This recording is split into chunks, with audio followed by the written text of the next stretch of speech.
We good to go? So you ready to go? I'm Perry Parker, and this is Entrepreneurs in Mississippi. And I'm here today with Gerard Gibert. Gerard is the founder and president, I'll let Gerard go over the title, of Venture Technology, located here in Ridgeland, Mississippi, in Jackson. We're here at their data center on the campus of Jackson State University. And Gerard, I've been fascinated since, honestly, I think I first came across venture technology when I was moving back to the state in 2016, moving back full time, and I Googled, somehow venture technology came up, and I saw it's one of the larger technology companies, not only in Mississippi, but in the country in certain areas. And I said, wow, what is that all about? So I was fortunate enough to be able to meet Gerard in early 2018, and I'm very thankful to get a chance to talk to him here today. So Gerard, tell me, how did all of this happen? Yeah, I'm glad to be with you, Perry. So this was an idea that I had at a very young age. I launched the company in 1986 at the age of 28, and it was really right in the midst of the microcomputer revolution. The PC was invented in 1981. It just looked like it had a lot of promise. It was really the first time that an organization could purchase computing without that being direct from the manufacturer. So we had this whole channel, as we call it, this route to market that did not require the manufacturer, IBM, Data General, HP, and so forth, digital at the time. And so that intrigued me. I like selling, I like marketing, but I also like technology as well. So this was really an opportunity to do that. Problem is I didn't have any money. I had no resources with which to capitalize the business.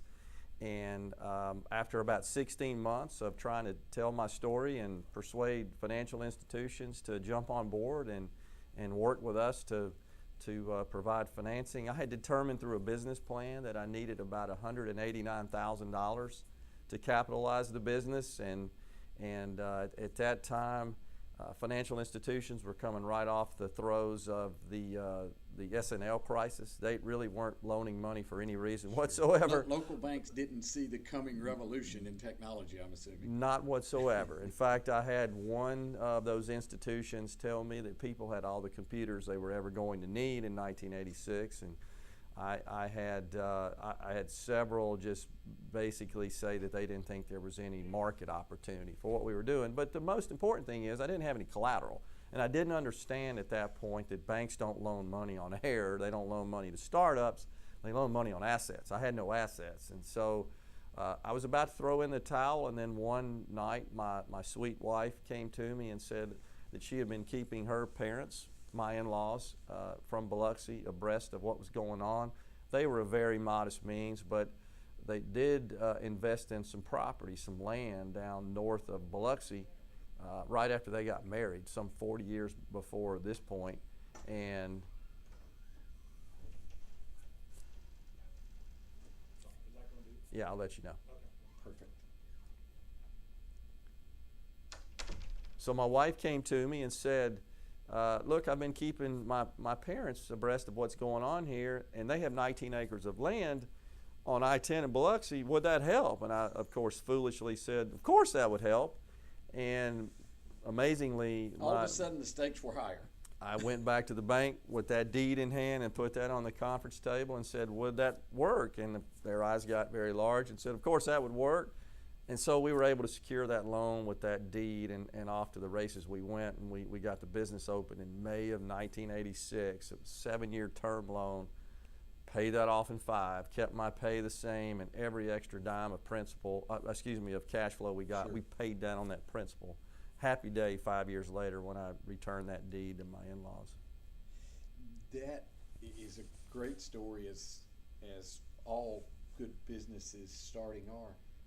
But I still go back to that. No one was doing what you were doing. The businesses mostly that I've been involved in a few, we're trying to do something better than what somebody else has already done it. you were pioneering. It's greenfield. Am I correct? Yeah, it's true. So up to that point, the primary application and use of personal computers was really more at the departmental level and really for office automation and sort of low-end spreadsheets, word processing. And what we were bringing into the market was expertise in business and accounting systems in particular, and more vertical-oriented application software. And so we fused that business acumen with technology skills to deliver workable turnkey solutions, mainly to the small, mid-sized market. So among our first customers, believe it or not, were CPA firms. We understood what a CPA firm needed coming from an accounting background. And Gerard, it's right here in Jackson. Your first clients, in other words, you started driving down the road and saying and knocking on the door, I'm assuming. You didn't start out looking for business in Colorado, I'm assuming. Not whatsoever. My business plan was just to help local businesses, and you got to remember back then, virtually none of them had automated their business. So this was really the first generation of automating a small, mid-sized business, such as an accounting firm or a law firm or a doctor's office or a contractor, retailer, distributor, and we were doing all that. We had expertise in all of that. We'd implement the software, install and configure the hardware. We'd maintain, support it. We teach them how to use the software, and then of course provide that ongoing support of that as well. It sounds not easy, but it sounds doable the way you describe it. But I'm picturing you go in and people don't know how to turn on the computer, and then they don't know how to press the space bar, so they call you up. So that had to be incredibly frustrating. You Yeah. hold her hand, I see. Yeah, it was. And you know, the funny thing back then is I would show up dressed sort of like I am today, and I would present the solution to the owners of the company, typically the decision makers. And then once we get the order, I would spend the evenings ordering and entering stuff in our system to maintain our inventory control and order processing, so forth. When he'd come in, I'd configure all the hardware, the operating system, install the software, get that ready. But I also go back to the customer and I'd pull cable and my blue jeans, and it was always, you again, so yeah, I'm it, and I used to build and fly radio control airplanes, so I had my own soldering iron. I was pretty good with a soldering iron, and back then you couldn't buy pre-terminated cable, so I'd solder the cable ends on and install all that. So yeah, it just was a situation where the word started to get around and people understood what we were doing. They liked our way of doing business. They liked that we understood their business and tried to solve their business problems, and we just earned a reputation in that, and it just took off from there. So that is fascinating, and we could talk for hours on it. But so getting it, in the life cycle of a business, getting it started, of course, maybe the biggest. But then, how do you decide? I'm assuming you got to a point. Clearly, you've talked about your wife. You've got a family, maybe starting. You're making a living. You're cash flowing. But why do you decide to make it larger? It doesn't just automatically grow, because again, my experience is you can go a couple of ways, and the easiest and maybe the most prudent way is just to make a living. And a lot of people do that, and I think sometimes we suffer from that in the state of Mississippi, where people don't want to grow and be all they can be. Maybe that's a bad choice of words. How did you decide to make what we see here today? Yeah, Perry, it's a great question and great point. It's really the distinction between a lifestyle business, which is just one that can provide a lifestyle, and an individual gets happy with that, I guess, and is content with that, and that's fine. That they're great business people, sure, operate great businesses. And I think for me, I like to build things and create things, and in particular, I like to defy the odds. I enjoy doing things that everybody says you can't do. So for example, when I started the business, my business plan called for a ramp up of $40,000 of revenue a month. And the financial institutions say you'll never do $40,000 a month. And when we sold the business here in January, we were doing that about every 23 business minutes. So that's how far we had come since formation of the business. And that wasn't planned. It just sort of took a life of its own. And so when I saw opportunities to expand the business, I felt like that our business philosophy, that our business approach, that our model was replicatable. And I wanted to see that replicate. I enjoyed watching that take take a hold and gain traction in other markets. So we expanded into Louisiana, into Tennessee, into Alabama, and then got to a point in 2007 where it was clear to me the industry was in desperate need of consolidation, and there were many large organizations in our industry, but still lots of a big fragmented market. And so I went to the capital markets to pursue some investment capital to scale the business, and I know this is something you're very familiar with, but made 30, 40 presentations to numerous private equity firms and cash flow lenders, and tell them just like this, just like this, except standing up for 4 or 5 hours with about a dozen very smart, sophisticated people, institutional investors, throwing every question you could imagine at you, and really trying to make sure that your business plan was solid, but more importantly that they trusted you, that they're going to write that check to you, and you know how that works. They want to look at you in the eye and say, you're going to make sure I get my money back with a return. That's at the end of the day all that matters, and it's a gut feel that they have to have, and in addition to all the supporting information, of course, the rationale for that investment. But we were fortunate, and we landed a relationship with some willing investors, and mainly through cash flow debt. We went to the institutional debt market, and we acquired a couple of companies as a result of that in 2014, and made venture immediately double its size. Right. And then added on about 3 more after that over a 4-year period of time. So we very rapidly went from that $40,000 a month estimate that I had in 1986 to about $220 million of run rate for 2019 before we sold the company. So it's just, I think there's just a drive we entrepreneurs have to just keep, it's not necessarily personally, financially motivated. We just like to grow things. We like to build things. We like to see them succeed. And lots of people benefited along the way. And I get great satisfaction out of making productive livelihoods for about 300 people when we sold the company, many of whom made a lot more money than I did, frankly. Also kind of fun that those bankers who tell you in early days there's no market for this, to keep proving them wrong. Proving people wrong is a little bit of a motivation, maybe. It is, and anytime, I think any person that's truly motivated and truly wants to create and produce value, look, there's nothing more motivational than someone saying you can't do that. That's simply not going to work. And I just felt like in my heart and mind that this is viable. This will work. This is going. And golly, look at the industry now. It's gigantic. So it helped. You were riding a wave in an industry. But let's back up for a little bit. We talked about going from the start to growing. Clearly, the market needed your services, no question. But you had to transition, I think, from the guy soldering, you talked about it, which seems pretty cool. You clearly understood the technology, to a manager. Like, you're not, I look at you now, you're not soldering. I don't know if the camera can see these computers behind us. I'm not, you've got people doing that. How did you transition to a manager? Yeah, it's difficult when you're used to getting your hands dirty, as they say, every day, and you're in the thick of system design and implementation and working directly with customers. It's difficult to pull back and realize that your value and your role in the company is managing, and that touches all aspects of the organization. It's finance, it's accounting, it's systems, it's marketing, it's strategy. Heck, one of the hardest things in our industry is which way do we go? Unlike so many traditional industries where those pretty much are delivering the same products and services day in and day out, they don't deviate and depart from that very much. Heck, in our business, what we're going to be selling a short 18 months, 2 years from now hasn't been invented yet. We don't really know. We also don't understand the route to market. How is that going to be consumed? Are we going to be part of that, or is that not going to be something that makes sense for the channel? So reading the tea leaves there and having a little bit of ability to see around the corner is critical. But it was tough for me to give that up, I will admit.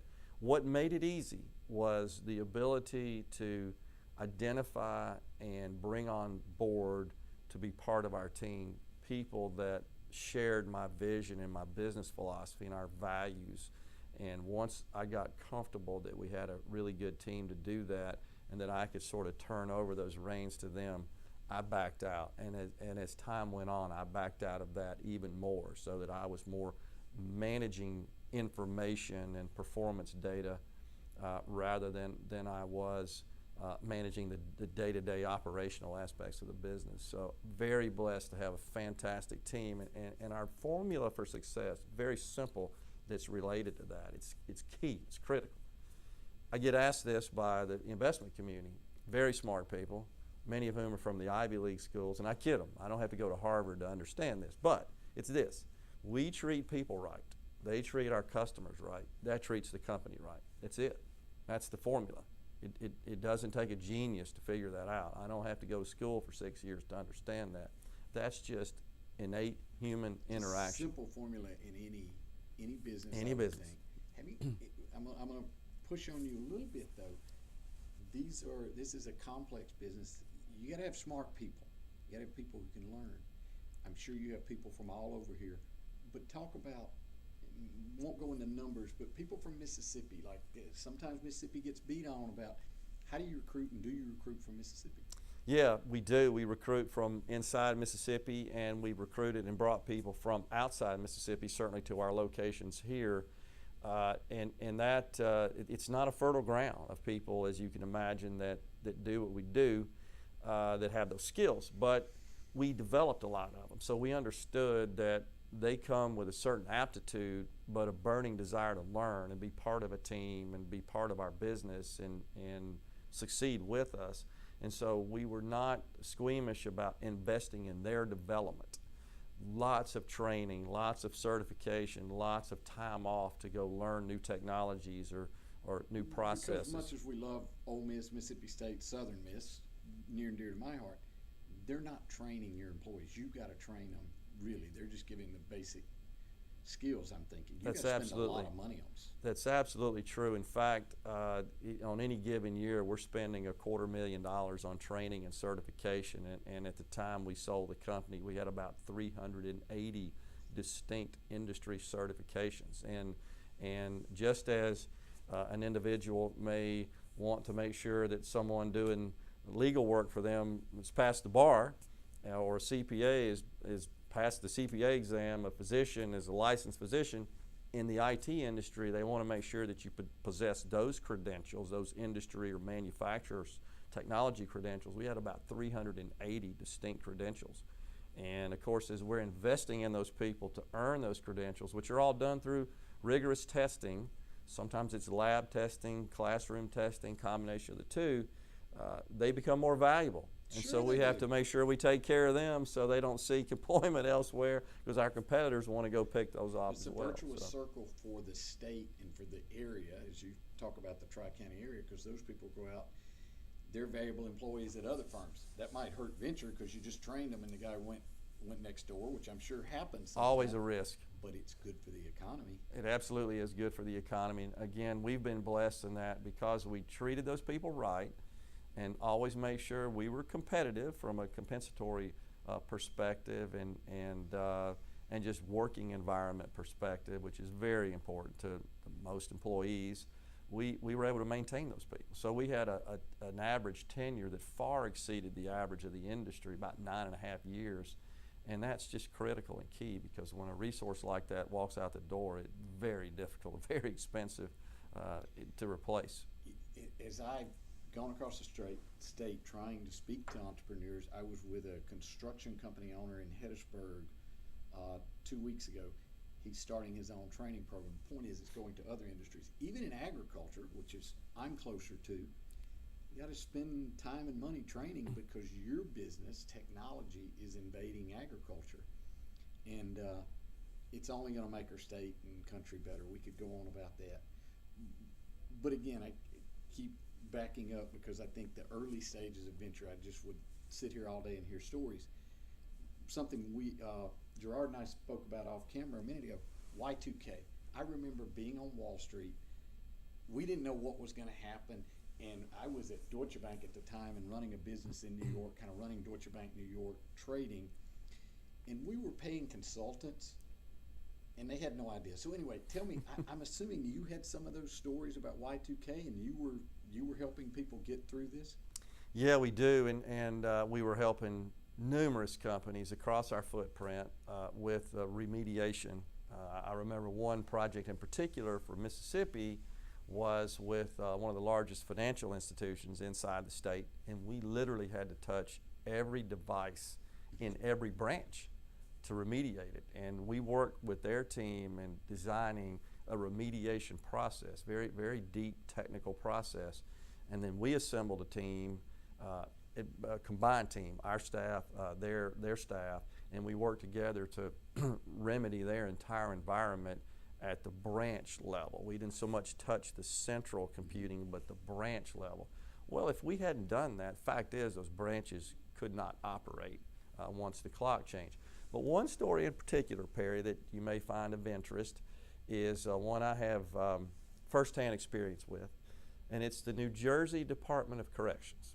So this is one that it's more than I'm willing to talk about how we ended up with that contract, because it would take too long to describe it. But be an episode of The Sopranos? Just that. And it's, no, not that. In fact, the New Jersey Department of Corrections awarded us this contract in May of 1998, which only gave us a couple of years, as you could imagine, to get this done, right? A year and 6 months to get this done. Well, that's because they had gone through 3 attempts to procure this project, and all 3 times they failed to award it because it was just mind-boggling, the expense. Well, we got approached by one of the key software vendors that was involved in that remediation about partnering with them. And we ended up becoming the general contractor for this deal and had 7 subcontractors. This was about so a 30. You're probably flying to Newark quite often. I actually flew to Philadelphia because the capital of New Jersey is Trenton, and so I spent 31 Up months. to Wall Street, we only know Newark. And Well, yeah, you don't go to Trenton. I spent 31 months commuting weekly between here and Trenton, New Jersey, and 31 months, and that was to get this Y2K project done.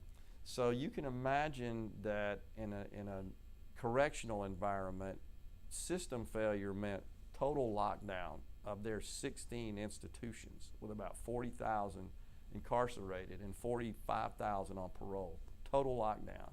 And the backup plan, the contingency plan, was that the National Guard would come in and be deployed and take over. So little pressure on us to get that done by Y2K, and so I essentially decided that I needed to take over as the project manager, and so I commuted every week, Monday through Friday, for 31 months between here and Trenton, New Jersey, and I had small children at the time. It was very difficult, and it actually worked 7 days a week and countless all-nighters, and knew the waiters and waitresses at the Denny's there in Bensalem, Pennsylvania, when I'd usually get there at 1 or 2 o'clock in the morning to eat.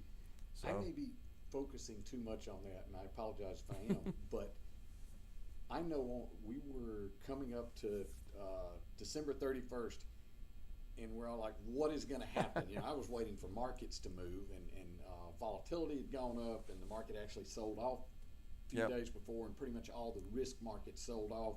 We're sitting there, and of course nothing happened. How was it in your seat? I'm assuming you weren't getting a normal night's sleep or at a party in East Jackson. We weren't, but I will say that we felt good about our customers. And in fact, I was watching a football game on New Year's Eve. I was in Shreveport watching a football game, watching that clock change, and I'm a private pilot, so I was actually in an airplane about the time that Y2K occurred. And of course there was all kinds of predictions about the air traffic control system shutting down. But I think it's a tribute to my industry. I'll be honest with you. I have to brag about to it, and so you weren't worried about it. I wasn't, like we were, because we were all working frantically, and our industry is very good at orchestrating these projects, very task milestone oriented. We knew how to do that, and just as we did in New Jersey. Now I will tell you this about New Jersey. The Department of Corrections, the state, was nervous about getting this done in this time period, though I was patting them on the head and trying to give them confidence. But I would admit that when I'd leave their presence, I was worried, Sure. myself. So they engaged the Gartner Group, which is a major research and consulting firm in the country, New York based, to come in and handicap it. And the Gartner Group produced, one of these half an inch report and said, you guys need 66 months to do this. And this was June of 1998. And of course, the Department of Corrections in the state all got around a conference table, about 15 of them. Well, Mr. Gibert, what are you going to do about that? I said, I'm going to keep working to get this done by December 31st, 1999. You just have to trust me. I mean, I didn't know what else to say at that point. And so we got it. Pretty obvious. We don't have 66 months. We don't have 66 so that doesn't months. do us any good. So we got it done. And subsequent to that, within the correctional community, there was a case study written up, and it was considered the most advanced correctional information system in North America when we were done. So take a great deal of pride that a Mississippi company accomplished that in New Jersey. I got to be very close friends, as you can imagine, with numerous people in the state of New Jersey. The state treasurer and I were very close because we were dealing with lots of the financial aspects of that. And as you can imagine. Well, they had a problem and you solved it. They needed me to fix it. That's where value is created. People don't mind paying. That's right. If you solve a problem. I did run into a challenge with the labor unions in New Jersey because we had about $1.5 million cabling component of that, and we had to install all the cables in the correctional institution. First time it had ever been done, frankly, in conduit, and that was considered union type work, so we had to pay prevailing wages. Well, we weren't paying prevailing wages, and they came after me with that. It was about a $600,000 problem that I had to fix, and worked directly with the state treasurer on that. And I said, Madam Treasurer, I just got to be honest with you here. I need help. We messed up. I understand. It's totally my fault. I take responsibility. If you say, you know what, you're right, Gerard, you got to pay for this, I need to let you know my company's bankrupt and I got to go back to Mississippi and start a new life. And she said, please, Mr. Gibert, don't leave because it's Y2K. What are you going to do? I mean, there's nobody to go out and do this. And so the state of New Jersey very graciously worked with me to solve that problem with the prevailing wages, and we worked together and got it done. Source of pride for me. So. That is a great story that's probably worth an article, by the way. I know you write on occasion, and I know I would enjoy reading some of those details in that last bit. But January 2nd, you wake up, everything must have gone okay. As far as I know, it went okay.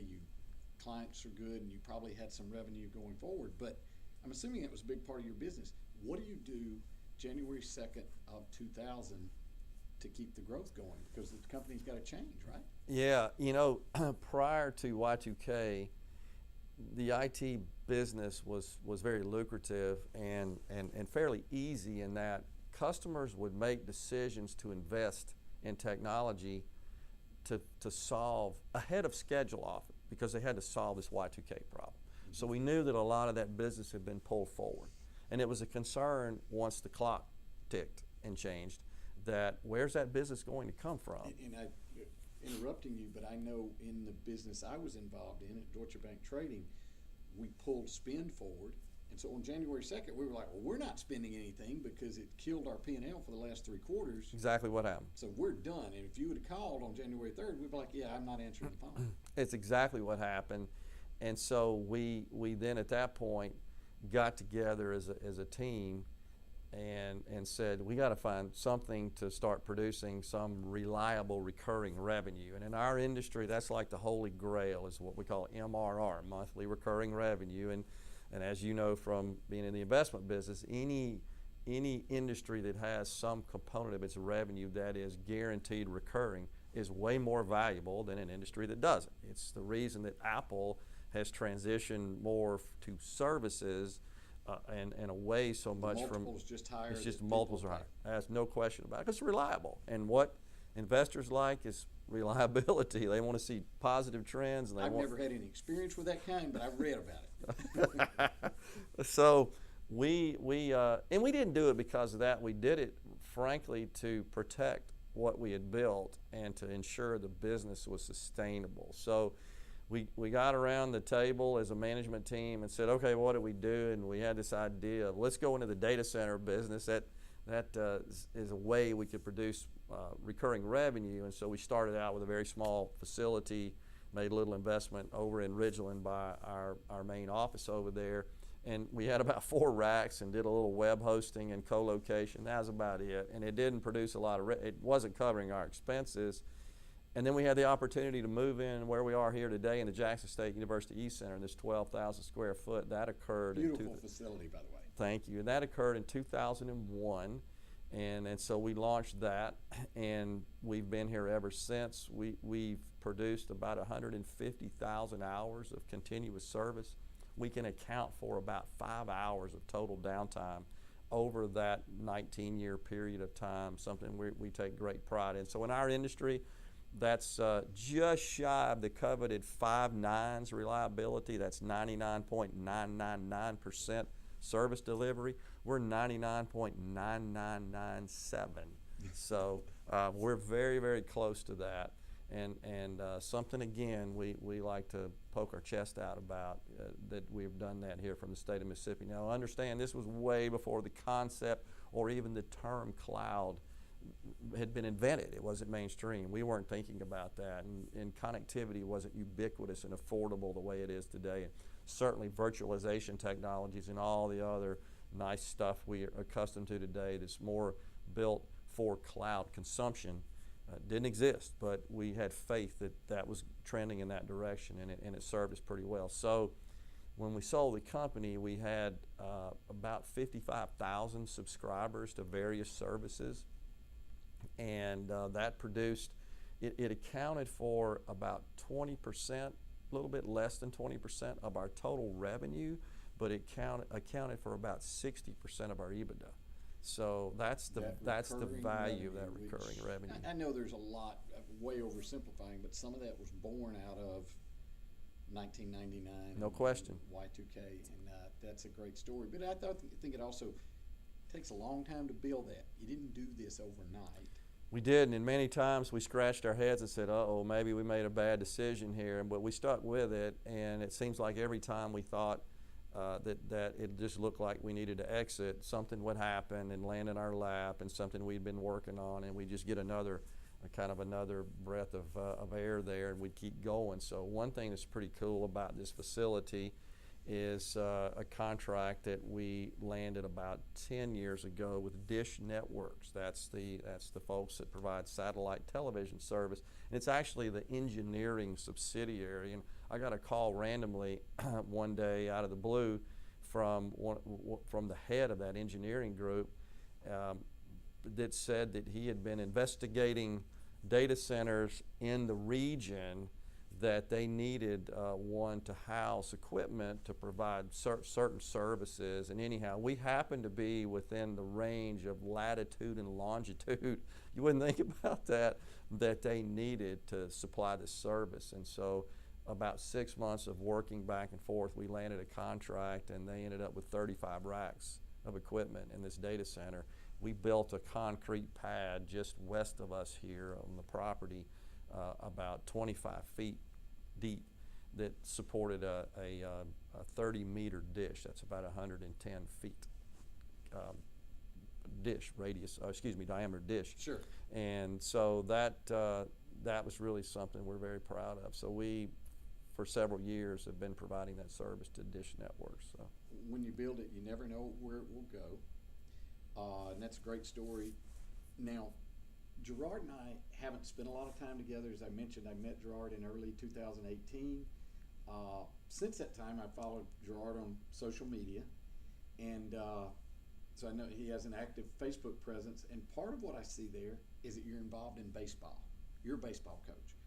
Baseball is a big part of my life, has been in days gone by, and now I'm an interested fan, kind of from the Little League all the way up to Major Leagues. But tell me about baseball in your life, and what are you doing in baseball in this area? Yeah, baseball is my love and my passion, and something I thought I was going to do for a living until I got hurt my senior year in high school. So you were good at baseball. I was a wannabe, but you I don't know about that. I was a pitcher, and I worked on it a lot. I could throw hard and had an assortment of pitches and had great coaching, and great support. And all I ever wanted to do was play professional baseball all the way up through high school. I got hurt tumbling doing gymnastics, which you wouldn't do today if you were a baseball prospect. But I did, and I contracted a problem in my shoulder, and I never could. Today you could get over that. Back then they just said, "Oh, you're done," you know. So, as I say, I traded in the cleats for the business shoes, the wingtips, I guess, and don't look back on that. But anyhow, I've always loved baseball. Worked out okay. It worked out okay.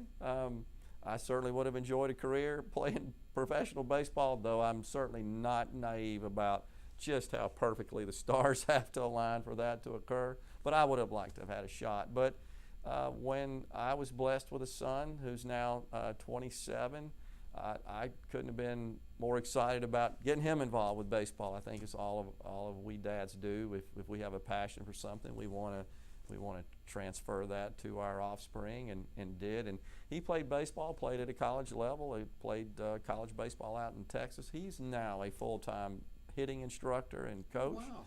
And let me know a couple of years ago before he graduated that with hat in hand, that he didn't have any desire to be in my business or Sure. sit in an office all day and deal with the stuff I have to deal with.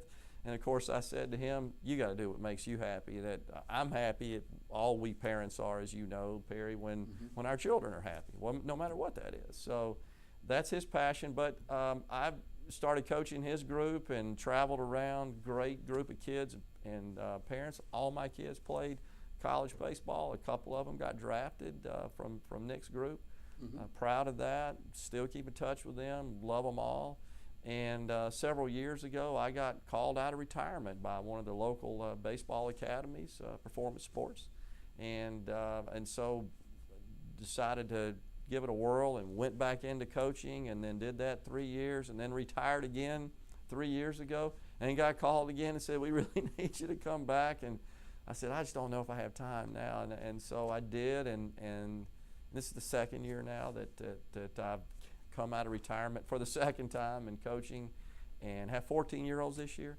Travel around, great group of players and families, and very competitive, and enjoy not only teaching the game, but hopefully sharing some things about business and life in general, as you know, that we can learn through the game of baseball. And look, my goal and objective is for them to be, first, make their high school team, play the game as long as they want to, but most of all, just be good, productive American citizens. And if in some small way I can impact that, that's all I get out of it. I don't do it for compensation, Sure. as do professional coaches. I don't want to, and if I ever get to that point, I don't enjoy it anymore. I enjoy just giving back. So. It's a pretty high level, and I'm sure the boys get a lot out of your instruction. But I gotta believe that more so they get to see that, you know, they look into who you are and they say, hey, here's this guy who's created something. They read about venture technology. That's a cool part. And in some way, you're a mentor, you're an example. And that's what we need in Mississippi. Love that story, love hearing about baseball. One last thing, Mississippi, you know, what got me started wanting to do entrepreneurs in Mississippi is that sometimes we get a bad rap, and what is changing the state is business, it's small business. Do you see any barriers, or you could have gone with venture technology? Clearly you started here, but as you started growing, you could have been headquartered in Trenton, New Jersey, or Denver, Colorado, or Santa Cruz, California. It would have all worked. Were there, as you went through that decision tree, talk about that decision and why stay in Mississippi? Yeah, it's a great question, and it's something that certainly is worth responding to, and that is I could have started this business in anywhere, and in particular, being on the front end of it, in any NFL city if I'd done it. And that's kind of how we refer to them in our industry, is sure. the NFL city. So if I'd started this business in an NFL city, I could have sold it, moved on, retired 10, 15 years ago, and built a much bigger business than I did. However, I wanted to do it in Mississippi for a couple of reasons.